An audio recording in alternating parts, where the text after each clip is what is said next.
Hi, my name is Dawn Wright, and I've been a parishioner at St. Gregory the Great Catholic Church in San Diego for about 12 and a half years. I'm also a volunteer catechist for 7th and 8th grade faith formation and a small group leader and youth ministry assistant for the confirmation program. I'm a constant reader, an occasional knitter, a very occasional jogger, and a sometimes writer for my blog, giftedgrief.wordpress, and for catholicmom.com. My husband is a retired Marine Corps pilot, now commercial pilot, which is what brought us to San Diego 12 years ago. I, in my other life, pre-kids, taught high school and middle school social studies, which I can honestly say in no way prepared me to homeschool my own 3 children, which is what kept me away from Ministry of Moms for a couple of years. And honestly, it was really great to be back last week and see so many familiar faces and to feel so welcome and comfortable again. This is a photo of my 3 beautiful kids. Emily is 16. She's a junior this year and straight A student, loves to play water polo and is on the swim team. And she's also volunteers on the core team at our parish with the students who are coming through the confirmation program. Our son John is 6, also known as the Kraken. He's a first grader in a homeschool hybrid program.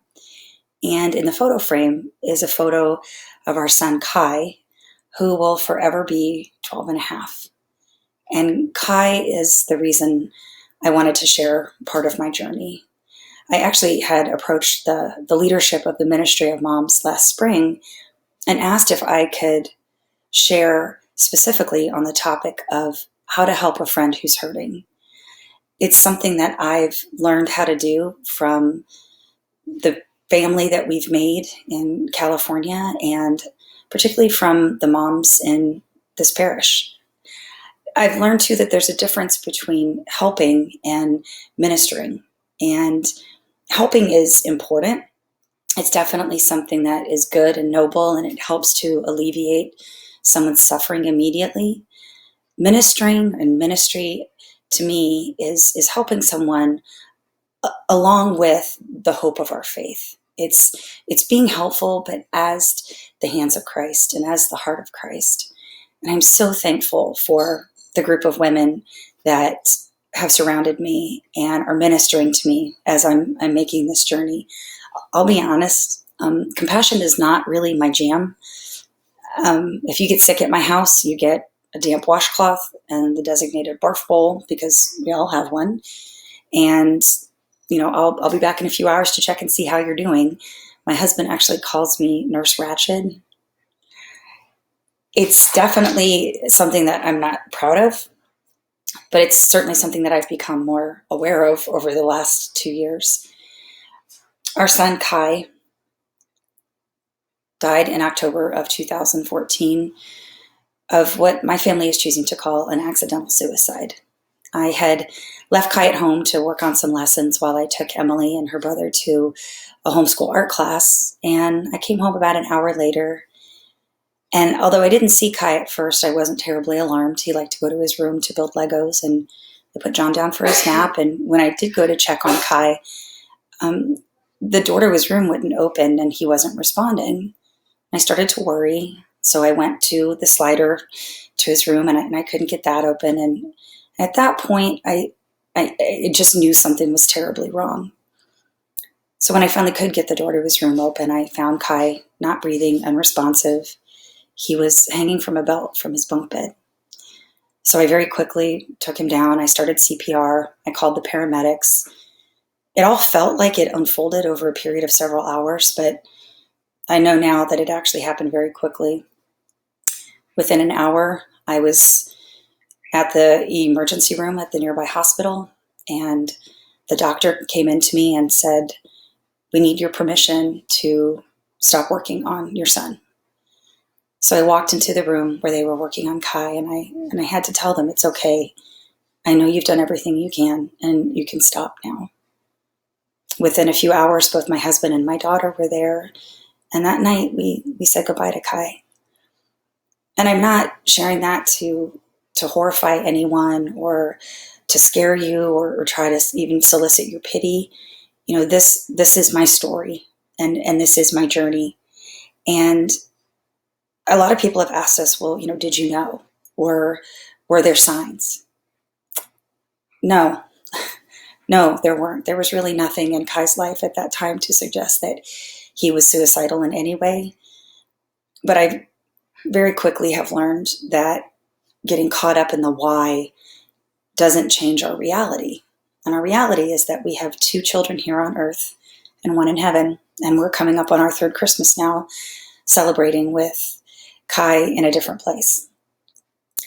So what I've learned largely in the last 2 years is that grief is not something that is unique to people who have lost someone. Grief is something that follows any loss. And I've seen people grieving after they've lost their marriages, or they've gotten seriously ill, or they've lost their financial security. As a military wife, I know every time we moved, I grieved losing my community. Grief, though, is something that drops this bomb in the middle of your life. I felt like suddenly this giant void, this crater had opened up. But in addition to that, it drops grenades through your future. And I certainly anticipated having this very busy life with 3 kids and homeschooling and sports and church activities and travel. And in a matter of a few hours, that all just completely unraveled. Grief for me has been the immediate loss of hope, but it's also been the long-term loss of expectations. We not only lost the son that we had, but we lost the man that he would have become. And I've learned that I have to relinquish his first day of high school, his graduation, his wedding, maybe children that he would have had. My daughter's had to relinquish her best friend. Our little guy has lost the best role model that he ever could have had. And that is why grief is not finite, even though that's what I thought at first.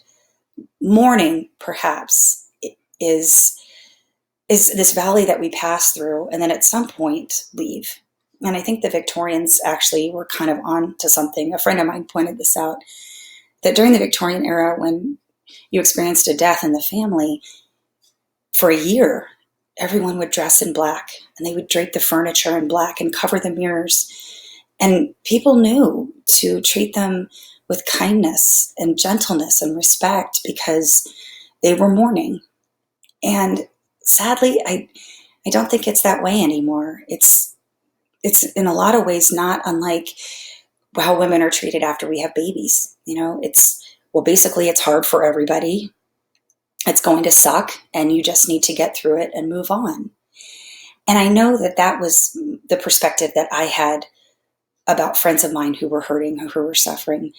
I wanted to be supportive, but my approach to it was, let me help you just move past this. I'll help you up out of this hole. We're going to get your stuff together, and then we're going to move on. And although that was noble and well-intentioned, I understand now that mindset is really not what we're called to as Catholic Christians. And I really got convicted of this when I saw this video on Facebook about 6 months ago. It's actually an excerpt from a TED Talk by Dr. Brene Brown, who is a sociologist. She's kind of gotten sucked into the Oprah Winfrey self-help camp, but I don't hold that against her. She, in this TED Talk, is talking about the difference between empathy and sympathy.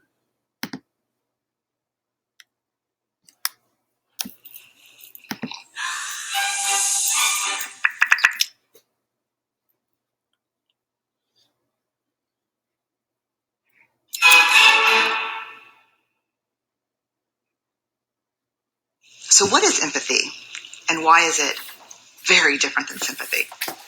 Empathy fuels connection. Sympathy drives disconnection. Empathy, it's very interesting. Teresa Wiseman is a nursing scholar who studied professions, very diverse professions where empathy is relevant, and came up with 4 qualities of empathy. Perspective taking, the ability to take the perspective of another person or recognize their perspective as their truth. Staying out of judgment, not easy when you enjoy it as much as most of us do. Recognizing emotion in other people and then communicating that. Empathy is feeling with people. And to me, I always think of empathy as this kind of sacred space when someone's kind of in a deep hole and they shout out from the bottom and they say, I'm stuck, it's dark, I'm overwhelmed. And then we look and we say, hey, you climb down. I know what it's like down here, and you're not alone. Sympathy is, ooh, it's bad, no. You want a sandwich?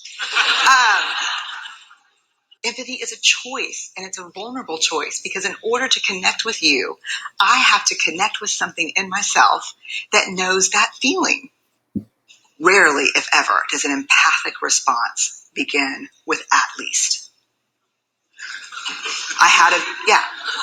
And we do it all the time, because you know what? Someone just shared something with us that's incredibly painful, and we're trying to silver lining it. I don't think that's a verb, but I'm using it as one. We're trying to put the silver lining around it. So I had a miscarriage. Oh, at least you know you can get pregnant. I think my marriage is falling apart. At least you have a marriage. John's getting kicked out of school. At least Sarah is an A student. But one of the things we do sometimes in the face of very difficult conversations is we try to make things better. If I share something with you that's very difficult, I'd rather you say, I don't even know what to say right now. I'm just so glad you told me. Because the truth is, rarely can a response make something better. What makes something better is connection.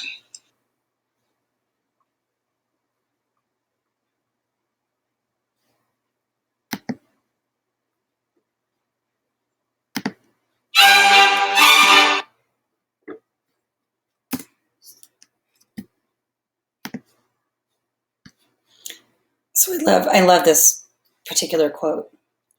Rarely can a response make something better. What makes something better is connection. And what I realized about myself as I watched that video was that I'm kind of the sandwich girl. You know, I want to make things better for other people, but I don't necessarily want to get involved. It's easy for me to be sympathetic, but I really struggle to be empathetic.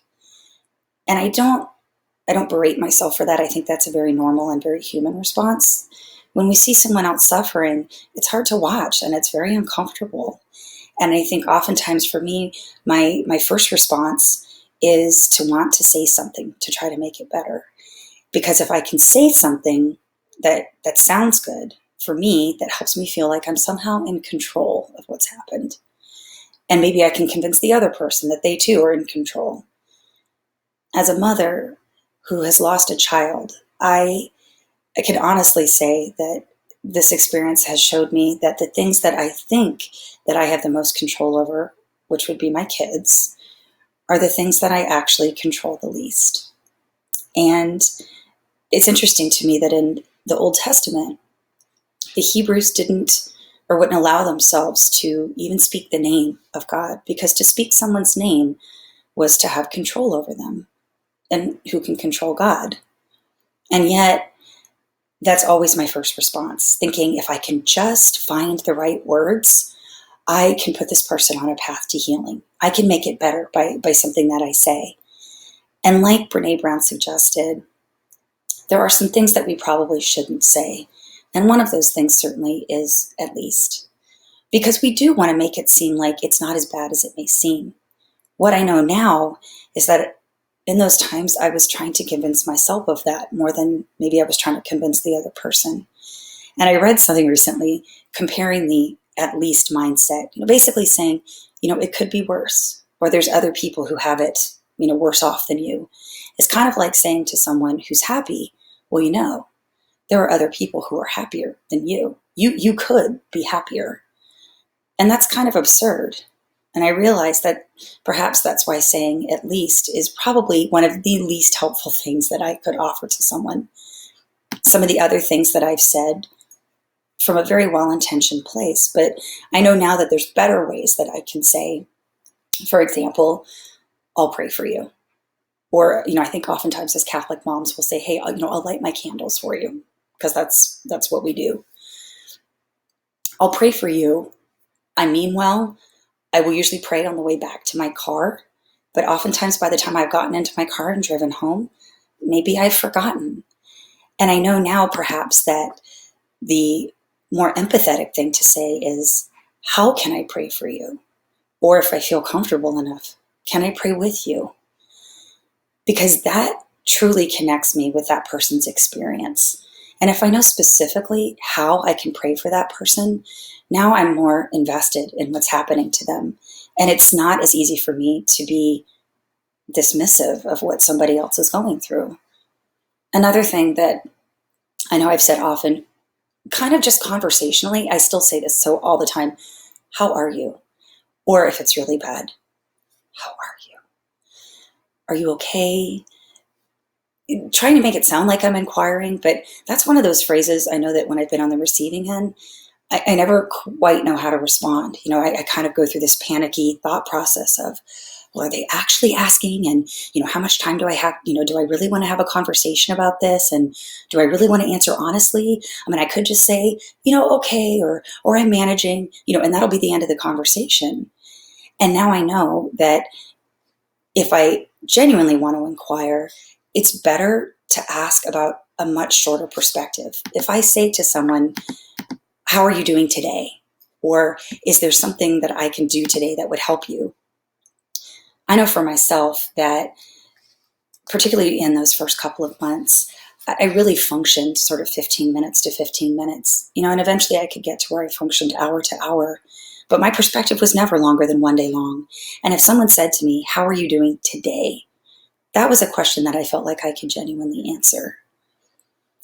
Maybe because, I am a catechist and I am a homeschool mom, because I used to be a teacher.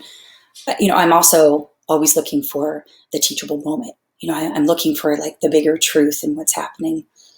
And so I always have some kind of theological blah, blah, trying to explain it away. That's usually some kind of platitude, and people have said things, even to my family, like, well, he's in a better place now, or he's not suffering now.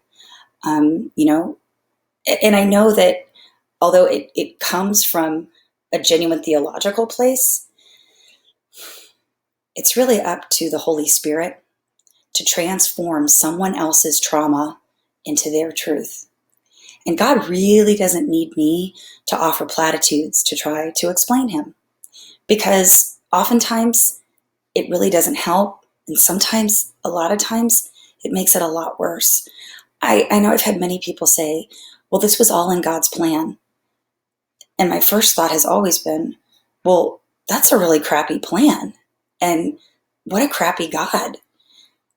So now I know that instead of trying to explain it, the best thing that I can say is, I don't understand what happened, or I don't know why it happened, but I'm here for you. And I've been very fortunate that I have a group of moms around me who are constantly offering me just these really positive affirmations. Things like, I'm here for you and I'm not going anywhere. Grief can be very isolating. And I know I started to worry so many times that I was going to lose friends, because, who wants to be around someone who's broken and who could burst into tears at any moment. When someone says, I'm here for you, that's one of the most positive and affirming things they can say. When someone opens a conversation with me and says, hey, do you want to talk about it?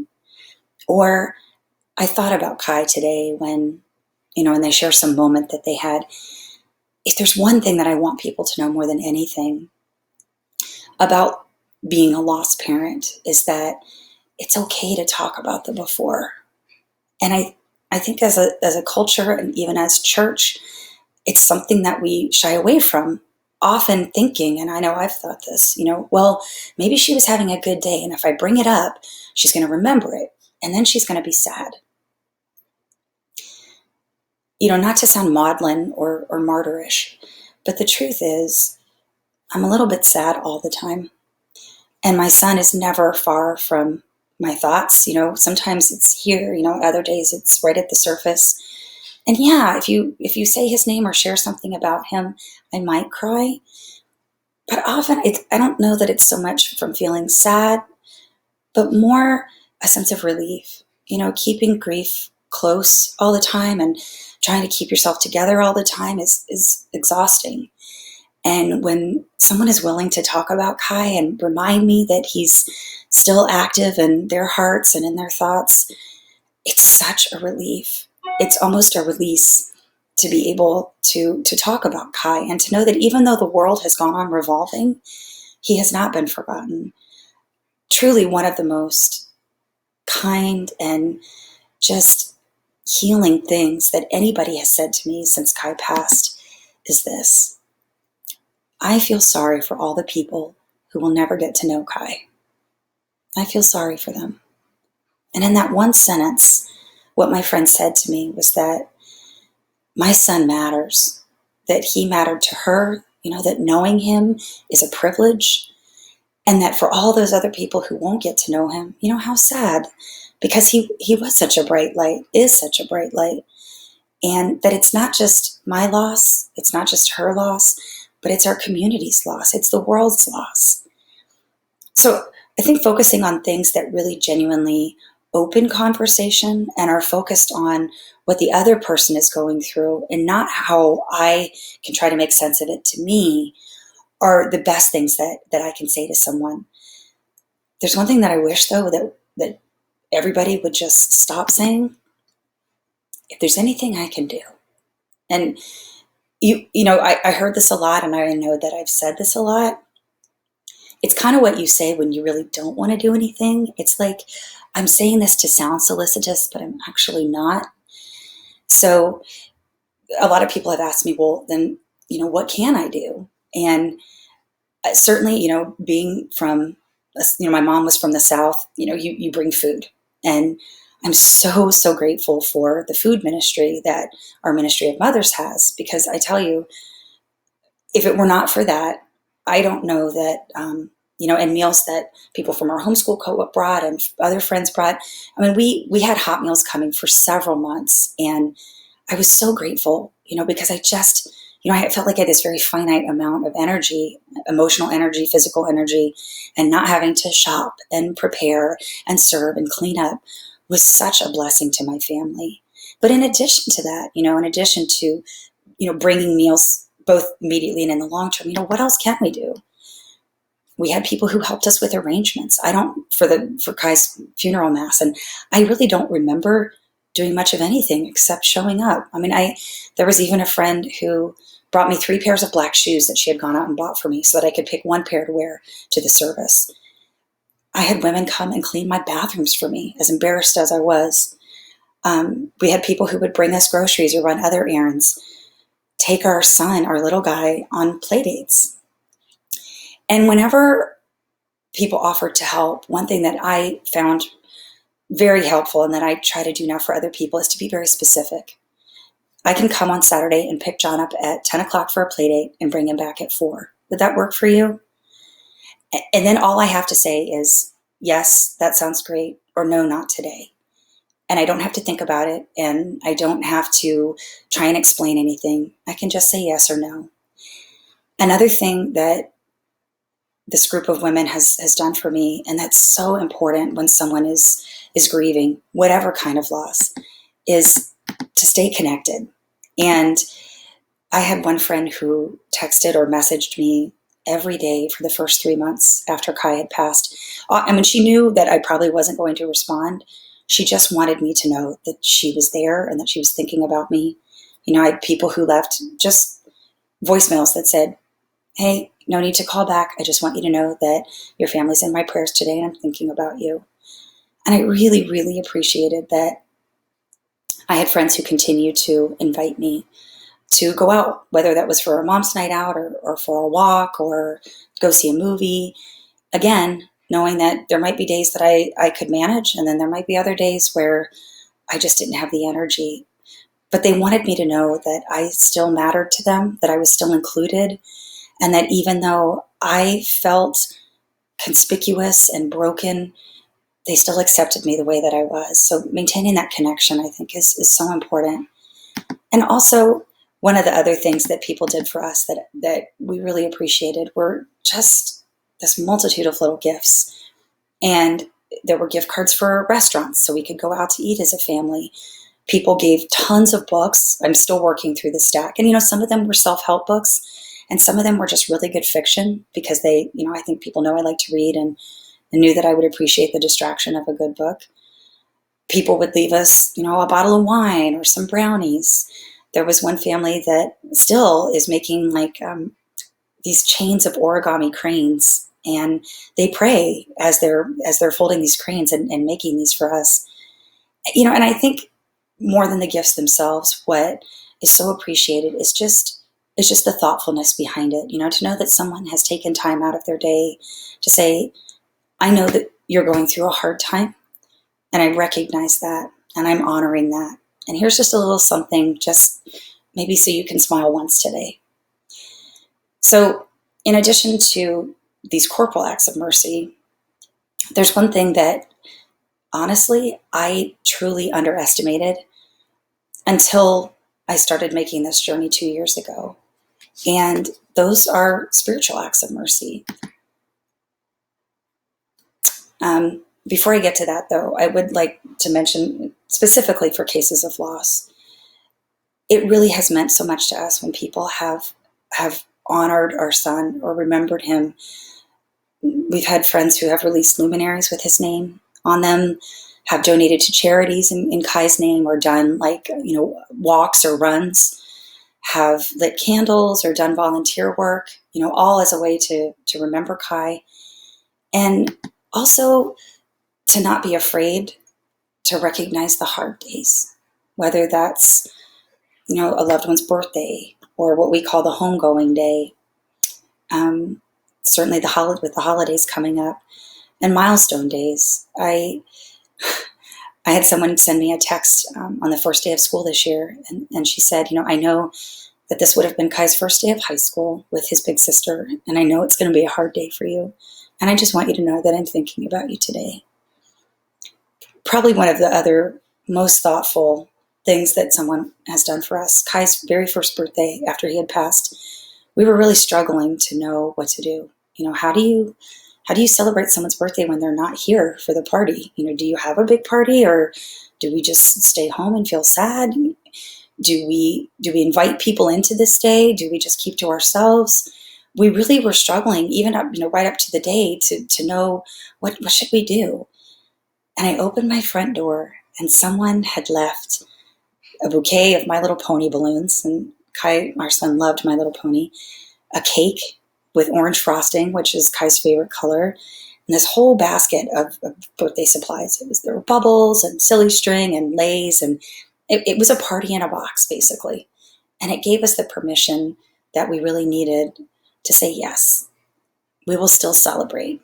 And there are other people who remember.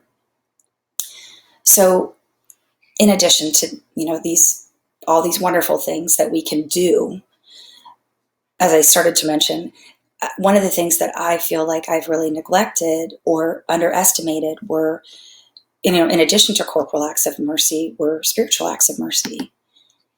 And I'm kind of embarrassed now that oftentimes I would pray for friends, Lord, please just take their suffering away. As if life was some kind of choose your own adventure book or a DVR. And I realize now that that's really not an appropriate prayer, to ask that someone's suffering be taken away. That's not up to me. It is, though, certainly appropriate for me to be able to say, could you please bring opportunities into her life for her to heal, or bring people into her life that will help her heal, or show me specific things that I can do, to be of ministry to this person.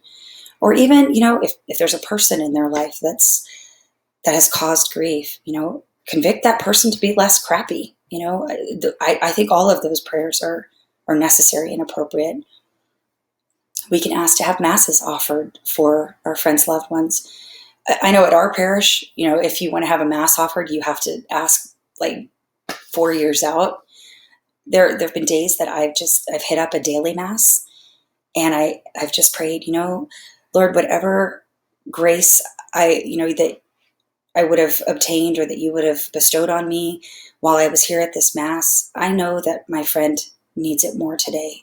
Could you please shower her with that grace? So sometimes offering masses doesn't have to be a formal, asking. It can be something that we just do individually and prayerfully. Another beautiful tool that we have that I know that I had neglected for a long time was the gift of adoration.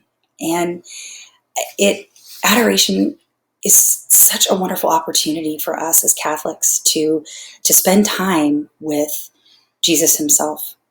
And oftentimes if I have a friend who's really struggling to even get out, and I know that was me for a long time, I can go to adoration for her. And in that time, in that hour that I'm spending with the Lord, I can take that hour to really focus on what my friend is going through, to pray for her specifically and intentionally, and even to ask, that the comforter be comforted, because it takes a lot of energy sometimes to be available for someone, to be empathetic. And time spent in adoration is such a great spiritual recharge for us. And we also have access to all these beautiful different, prayers of the church, different chaplets, certainly the rosary. Being a convert to Catholicism, I converted when I was in college. It's not that I didn't care about Mary, I think, but just not having grown up with a devotion to her, kind of overlooked what an incredible advocate she can be for us, and what an amazing intercessor. And who better to understand the suffering of a mother than the mother of our Lord? And when maybe 4 or 5 months after Kai had passed, not coincidentally, I found this group of women called Miles Christi. It's an apostolate that ministers to families, and it's kind of like faith formation for adults. And so we'll meet a few times a month to learn together and to pray together. And the priests who started Miles Christi have this very strong devotion to the Mater Dolorosa, to Our Lady of Sorrows, who I had never even heard of before. And I discovered that there's a beautiful devotion to our Blessed Mother, to our suffering mother, called the Mater Dolorosa. It's very similar to a rosary in that it's a lot of the prayers are similar, but it focuses on the 7 sorrows of Our Lady from the time of Jesus' birth to the time of his death. And yes, sometimes it's sad to pray it. And I know there were times that I prayed it with this group of women, and we were just a snotty mess. I mean, there were lots of tears, and there were, I wasn't able to pray out loud. I couldn't get the words out, and so they would pray for me. And there's something so incredibly powerful about having other women who share the same faith as you to pray over you and to pray with you. And more than anything, for me, that has been one of the most healing experiences that I've had since Kai has passed. And I think a lot of it is knowing that we share the same hope, that we share the same understanding of life after death, that we share the same faith in the same risen Lord. And this particular devotion, I've actually written some meditations to go with it if you're interested. And it's something that I like to pray often, either by myself or with other women. And it's something that I think as moms, it's a wonderful devotion to us. And it definitely has helped me to become more empathetic and to ask Mary for her intercession way more often than I ever had before. So this is the part where I might get a little preachy. That's my Mater Dolorosa, the beads that I pray on. I love this quote from Bear Wozniak. He's a Catholic speaker. And he says, "The world is suffering. This is a suffering place. Every great saint you read embraced suffering, because suffering is the only way to intimacy with God. Because intimacy with God requires dying to self, and that hurts."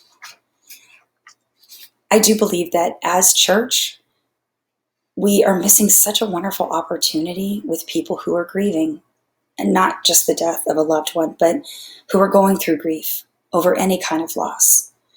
I know for myself, there has not been a time in my life that I have felt more open and vulnerable. There's a void in my life. And the beautiful thing about that void and about that space where my son was is that it's just more room for Christ's grace to enter in.